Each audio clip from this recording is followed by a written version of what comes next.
PM के अपमान पर क्या कहता है कानून? कानूनन क्या हो सकता है? आम नागरिक के तौर पर मानहानि का दावा तो हो ही सकता है।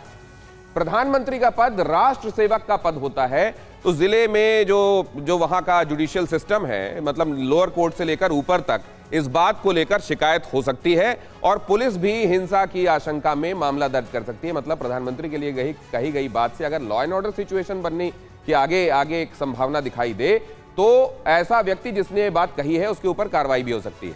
अब धाराएं कौन कौन सी लगेंगी ऐसे में?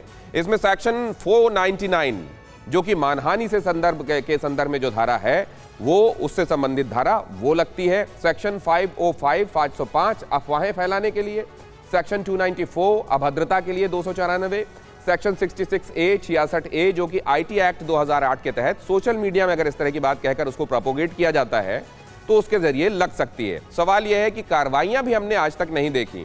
अब जरा ये भी मैं समझना चाहूंगा, आरजेडी से जरूर इसकी मैं टिप्पणी चाहूंगा कि ऐसा क्यों होता है सुबोध सर कि कभी हमने किसी भी तरफ, किसी भी पॉलिटिकल पार्टी में किसी के ऊपर कार्रवाई होते नहीं देखी कि इसको पार्टी से निकालो या इसके ऊपर अनुशासनात्मक कार्रवाई करो, 6 साल के लिए सस्पेंड करो, 3 साल के लिए करो, ताकि इस तरह की बदजुबानी फिर कभी ना हो।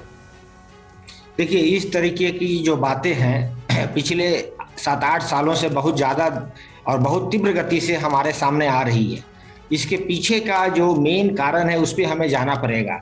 देखिए, लगातार विफलताओं का जो इमारत नरेंद्र मोदी जी की सरकार ने बनाया है, ये उसी का नतीजा है कि एक दूसरे पर इस तरीके से अभद्र व्यवहार और अभद्र टिप्पणी कर रहे हैं, जो कि आप जब विफलताएं कह रहे संवैधानिक है। और तो मैं तो ये एंटीसिपेट कर रहा था कि आप ये कहेंगे कि चुनावी विफलताओं की वजह से ऐसा होता है क्या? और अगर चुनावी विफलता की वजह से ऐसा होता है तो क्या विरोधी हताशा में ऐसा कहते हैं क्या? अरे गौतम जी, दिनेश जी, आप नोटबंदी देख लीजिए, आप GST देख लीजिए, पेट्रोल प्राइजेस देख लीजिए, बेरोजगारी का इमारत इन्होंने खड़ा कर दिया है। और जो स्कीम ये ला रहे हैं उस स्कीम में आप डिफेंस सेक्टर में भी देख लीजिए, लगभग 150 पद खाली है, 1.5 लाख पद खाली हैं। जब 1.5 लाख पद खाली हैं तो अग्नि पथ इस तरीके का स्कीम लाने की इनकी जरूरत क्या पड़ी? और ये कह रहे हैं कि पेंशन और बजट हम घटाना चाहते हैं। आप कॉर्पोरेट घरानों को देख लीजिए, तो ज्ञापन दिए जाएंगे ना, ज्ञापन दिए जाने की अपील की गई है, सरकार अपनी तरफ से स्पष्टीकरण भी दे रही है।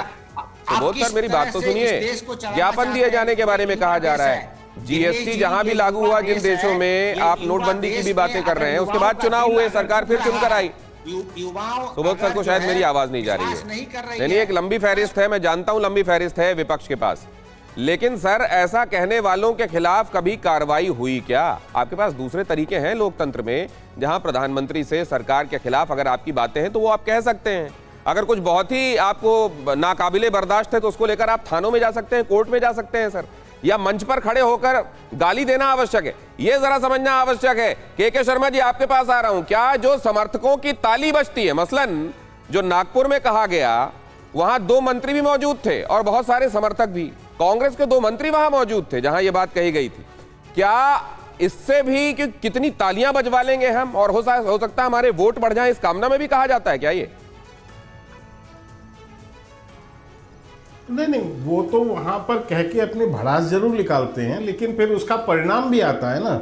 उसका परिणाम आपने दिनेश जी देखा। अभी जो आरजेडी के प्रवक्ता कह रहे थे 8 साल में आपके विफलताओं का अपना इतिहास देख लीजिए। हर जगह तो चुनाव लगातार हार रहे हैं आप लोग।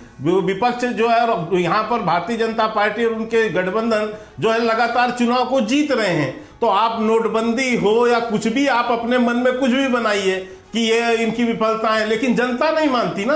आपकी बातों को जनता सुनती नहीं है, जनता आपके साथ समर्थन में खड़ी नहीं है। वो तो मोदी जी के नेतृत्व पर विश्वास कर रही है, इसलिए लगातार जिता रही है। लेकिन आज एक बात मैं और कहूंगा आपको दिनेश जी, देखिए, वक्त का पहिया भी अच्छे से घूमता है और समय पर जो है व्यक्ति को सबक भी देता है।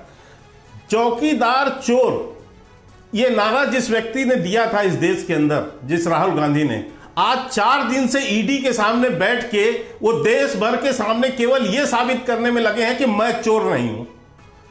आप सोचिए कि जिस प्रधानमंत्री को अपमानित करते हुए इस तरह के झूठे आरोप लगाए, जिसके लिए उनको झूठी बात कहने के लिए पहली बार सुप्रीम कोर्ट से आदेश हुआ और 3 बार माफी मांगा राहुल गांधी ने अपने झूठ के लिए सुप्रीम कोर्ट के आदेश पर। आपने जिसे समय का पहिया बैठ के पूरे 4 दिन से घसीट रहा है। ठीक बात है, लेकिन आप जिसको समय का घुमा हुआ पहिया बता रहे हैं उसको कांग्रेस के लोग बदले की राजनीति कह रहे हैं। कह रहे हैं कि आप उसी सबसे तिल मिलाकर आपने ऐसी परिस्थितियां पैदा की हैं कि उनके नेता वहां जाकर पहुंच रहे हैं रोज ईडी के सामने और रोज उनको परेशान किया जा रहा है। मुख्तलिफ हो जाएगा विषय, मैं इधर नहीं जाना चाहता। मैं